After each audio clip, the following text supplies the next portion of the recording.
So the new Steamed Imp from Gengetsu Hozoki is out, and hey, everybody can run with this new Elder Kage DLC jutsu. And that's going to lead us into our anime question for today. What is your favorite jutsu we've gotten from the Elder Kage DLC packs?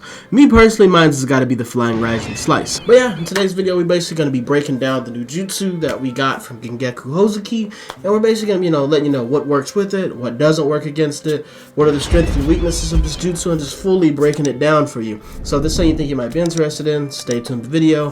Make sure to like, comment, subscribe, do all those nice things, and let's just go ahead and hop straight into this content. Okay, so when we get into some things about this jutsu and actually breaking down how it works, first thing we got to talk about is got to be the description. So if you look at the description, it says it's one of the second Mizukage's favorite water clone jutsu techniques, and it basically produces a water clone that tracks the target, exploding in a cloud of vapor. Up to 4 clones are created. So, and it also says that it decreases the user's defense and movement speed while active. So this thing about 4 clones, maybe my counting is off, but sometimes I felt like it popped out 5, but we'll just go with 4. But some key points with this thing is that it tracks enemies, and it even tracks you when you're invisible. I tried it with the Moonlit Pill, and it didn't seem like it was tracking me, but then it came and hit me. So yes, it does work with invisibility. And like I said, since this reduces the defense, it's going to make it easier for this jutsu to be deactivated, because this jutsu deactivates when you die. So since your defense is reduced, it makes it all so much easier to finish you off before these clones can actually do anything. And it takes longer to get this than Sea Dragon.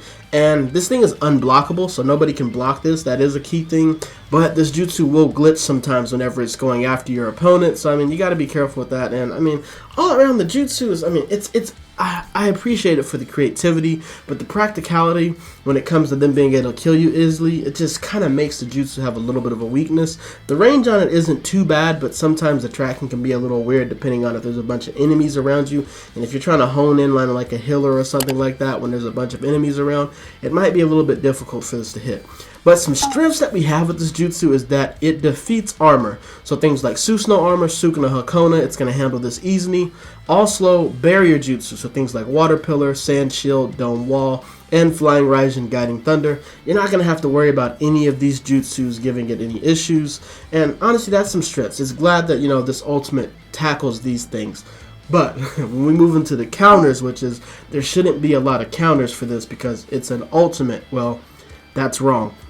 One of the counters, of course, is going to be tunneling jutsu, so things like Hidden in Ash and also Subterranean Voyage. But we get into some actual interesting counters when we talk about reinforcement jutsu. So things like Petrifying Rock and Needle Juzo and Truth Seeker Orb are going to protect you from this ultimate, which is kind of crazy to me that you can just pop a normal jutsu and block an ultimate. But where things really get crazy is the trap jutsu. So first off, you gotta know that 8 trigrams palm rotation is going to allow you to deflect the block. And Boruto Stream. For some reason, Boruto Stream is always popping up on these counters list. Boruto Stream is going to allow you to get out of the way of the clone and pop up behind the enemy, similar to what it does with Tsukuyomi. So Boruto Stream is absolutely one of the best jutsus to counter ultimates in this game. And by the way, you can't absorb these clones using Strange Taste. Strange Taste is still going to get exploded with this. But I mean, all around, when I was running this jutsu, like I said, you got to appreciate the creativity and the fact that they're actually starting to create clones and things like that. And, things that move on their own, similar to Datara's clay clones.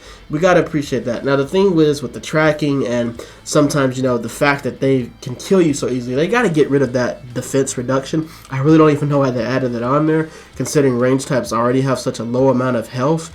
And because of that, this ultimate, we're going to have to give this jutsu a rank of a B. So, could have been better, but we also got to appreciate it for its creativity and for the fact that, Bandai tried something different. And, this is still going to be fun to play with. Just because it's not overpowered and it doesn't destroy the game doesn't mean that it's a bad jutsu. The practicality of this just isn't the best when it comes to the competitive scene, but I can definitely see some buffs coming with this jutsu, and one of those buffs need to be getting rid of that defense reduction and maybe, making it where it's a little bit harder to kill you since range types already have a hard time staying alive.